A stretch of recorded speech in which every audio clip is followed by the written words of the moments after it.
people, and welcome back to my channel. In today's video, I want to give 10 things I wish I knew before I entered my 20s. I'm currently 21 and I have immigrated. I study what I love, and there are just some thoughts that I wanted to share that I think a younger me would have really appreciated, so maybe there are other people that this would help. The first tip I want to give is to be open to change. I think in your late teens and also in your 20s, you are for the first time experiencing partial or for the first time complete freedom. And so with that freedom comes a lot of fear. I totally get it. I am still really afraid to do a lot of stuff.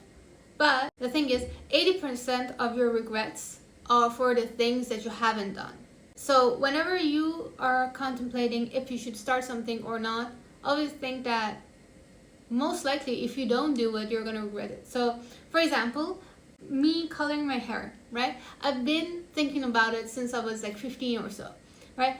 But if I don't do it in my 20s, will I do it in my 40s? I don't think so. So in your 20s and in your late teens, I think it's really important to be open to change and to be open to go to a new environment.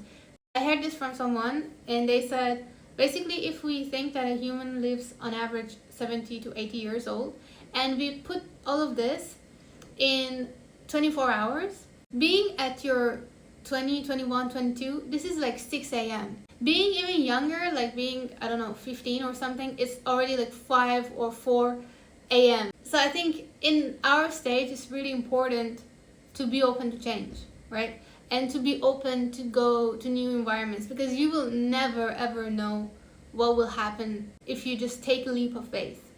And so for example, for me, my biggest leap of faith, I think until right now, was to leave my home country and to move to Germany. And it has been the best decision I've made in my life. So I just think that everyone, compared to their own situation, should really trust themselves and their intuition and be open to change their environment, because this is the time to change your environment. My second tip, try more stuff. It's kind of related to the be open to change thing, but try more stuff. I hear this so many times, and a lot of people have asked me, Tima, how did you know that music was your passion? Well, I did a lot of stuff, and some of them I still do, even though they're not my number one thing that I do, I still do them. Like language learning, for example, painting and drawing, and writing stories. These are all things that I still love and do. Studying mathematics, right? But these are not my main thing, but they're still things that I do. And the reason I can do them right now is because I used to do them at some point. Now, I'm obviously aware that some of these come with financial and also psychological freedom. Because I was privileged to have parents who were well off, I had the ability to try out more things. So I'm not like telling you to go try rifle shooting, but there are a lot of things and a lot of hobbies that you can pick up from the internet and also like YouTube. I used to do this also, like a lot of my knowledge when I was younger came from watching YouTube videos on different topics. So for example, a topic that interested me was chess. Another one that I learned from YouTube mostly was marine biology, and then obviously from the internet, and I watched documentaries and also I read articles. So the point being, you can just learn stuff. These are the age that you can just learn stuff. And also think about it, as you age, your ability to learn things will decrease. Not in like a one day you will learn everything like normal and the next day you wouldn't learn anything, but comparing someone in their 20s to someone in their 40s, someone in their 20s, they can learn stuff way faster, and that's just a fact. And so for me, that's very important. Like one of the reasons that I'm learning so many languages fast is because I kind of feel like when I'm 30 and 40, my obligation should be to just keep them, like maintain my languages, not just start from scratch and learn them, So which is why in my 20s, I want to learn at least like 8 languages, maybe, probably, and so that I can just maintain them in my 30s and 40s. And I think that's a cool goal to have. But also like for arts, for sports, trying out a new musical instrument, everything that you want to do, I think this is the time to do it. My third tip is don't be afraid to not fit in, because the one that I told you before, right, trying more stuff, trying out new stuff, obviously results in you being a different person from your peers, right? So for example, let's say you do badminton because you're trying new stuff, but you also do chess, and you also crochet, and you also learn Japanese, and you also play the saxophone, and right? You have a group of friends, and your group of friends only play badminton. They play badminton the whole time, and they don't have any other hobbies except for playing badminton. You are friends with this group because you have playing badminton together, right? That is your similarity. But you also have a lot of differences.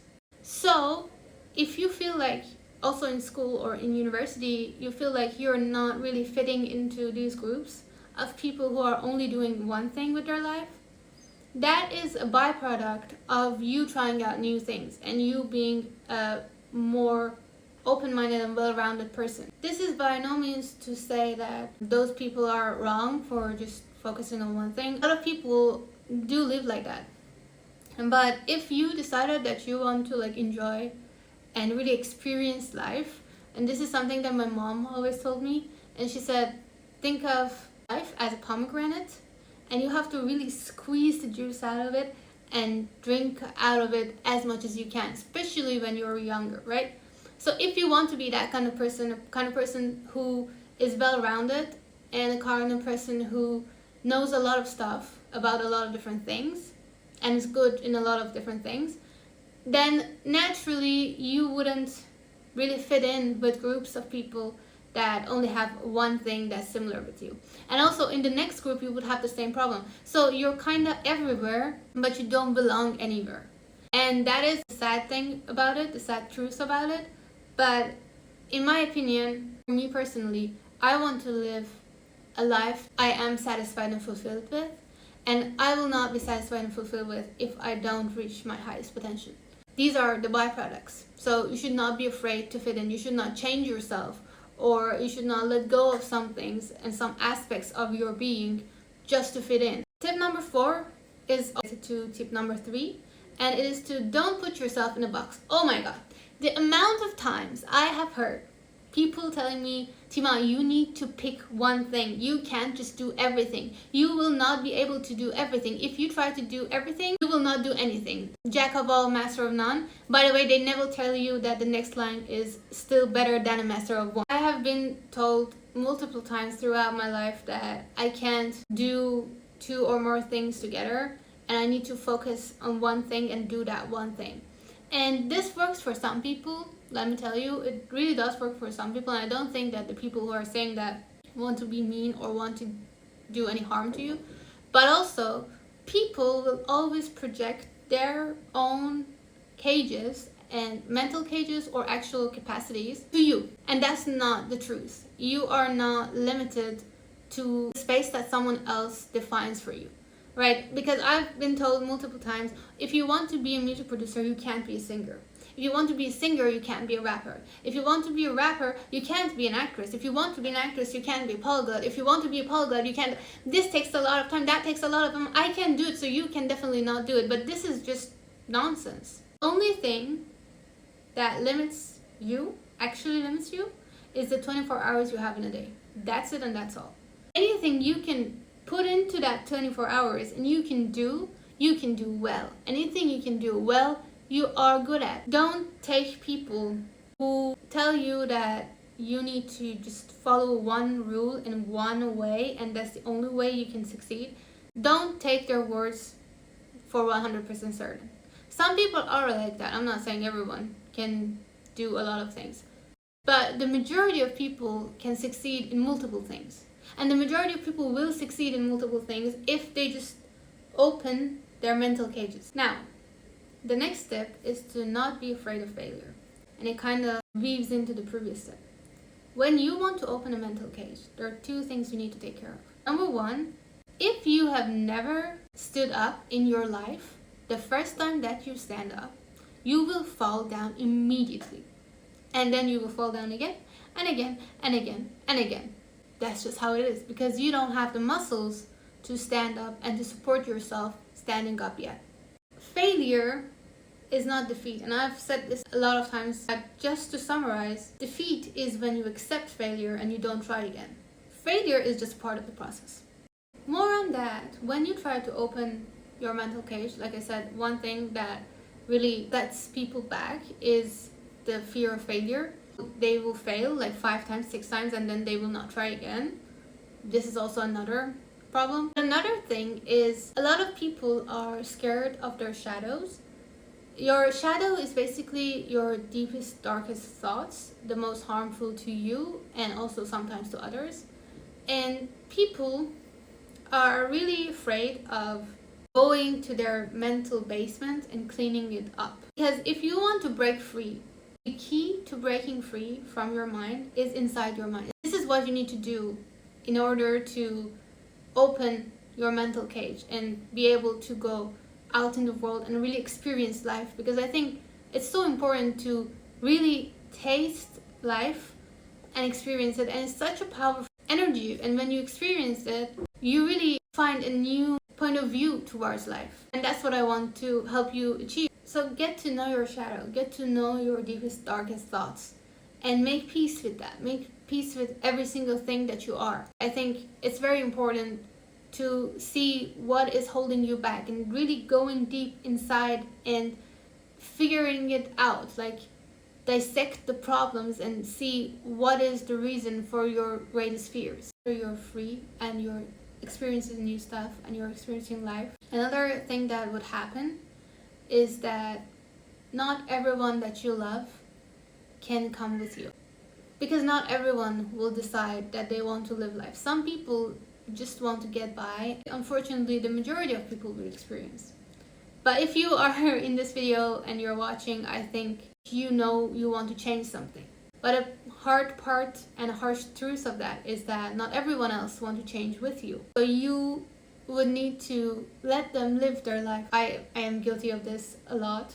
Beginning, whenever I figured out something about life, I wanted to tell all of my friends, and I wanted to convince each and every single one of them to also embark on this journey, to also find themselves. A lot of them just don't want that. That's okay. That is an okay choice to make. But you, as someone who chose the opposite of that, should also know that you can't really help everyone, and you can't take everyone with you on this journey. Another tip that comes to this one is setting boundaries. Now, I think everyone, especially today, can set boundaries. The problem is, why don't a lot of people keep their boundaries? This comes to two things. First one is that you still hope that maybe that person will change, maybe that situation will change, maybe that relationship will change. You keep on knocking on a door when no one is home. A lot of people will knock days and months and even years on doors to their previous friendships, to their previous relationships, to things that they just can't let go. And that's why a lot of people can't really keep their boundaries, because they still hope that at the end of that tunnel somewhere there is a slight tiny chance that things can go back to where they were. But things in general in life can never be like they once were, because both sides of any relationship are humans and they both grow, and also the environment grows. Like, everything changes with time. You just can't go back, no matter how much you really want to. Something that I personally really think about is my childhood. How I would relive my childhood if I had the chance, and how much more time I would spend with my parents. But I can't go back.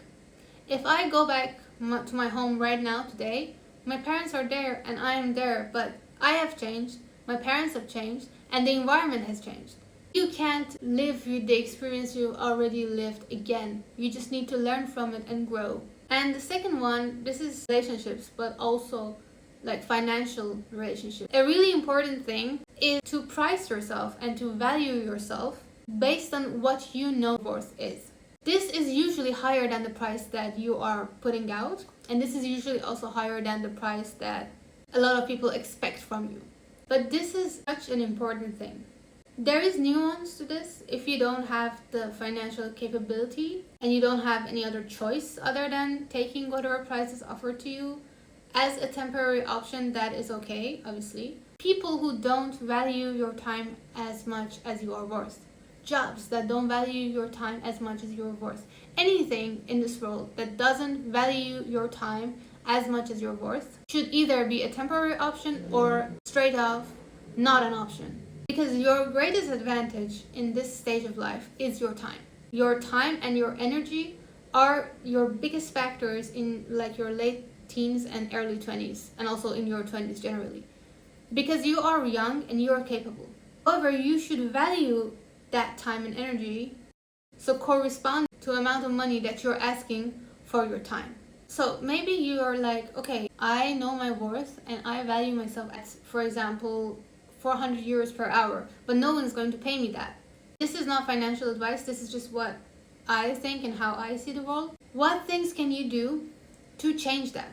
If you learn a new skill, like a specialized skill, that already elevates the amount of money people are ready to pay you. And especially if it's something that you like and you understand what you like and what you don't like when you are trying out new stuff and changing your environment accordingly, it all comes together, you know? None of this advice is just a standalone advice. They're all connected to each other. My last tip is also kind of financial, and it's about emergency fund.